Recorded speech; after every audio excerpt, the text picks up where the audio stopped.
ನಿಂದು ತಾಯಿ ಗುಣ ತೀರೋದಿಲ್ಲ ಋಣ, ನೀನು ನಮ್ಮ ಪಾಲಿಗೆ ಎಂದು ದೇವ್ರಯ್ಯ.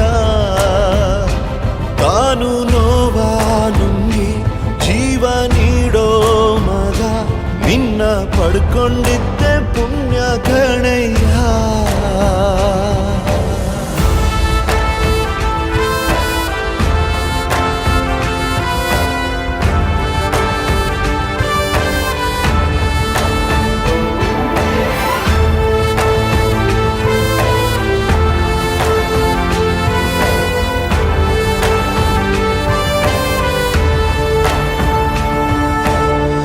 ಅನ್ನ ಕೊಡೋ ಭೂಮಿನು ಹೊಗಳುತ್ತಿದೆ ನಿನ್ನನ್ನು, ಊರನ್ನೇ ಬೆಳಗೋ ವಜ್ರ ನೀನು.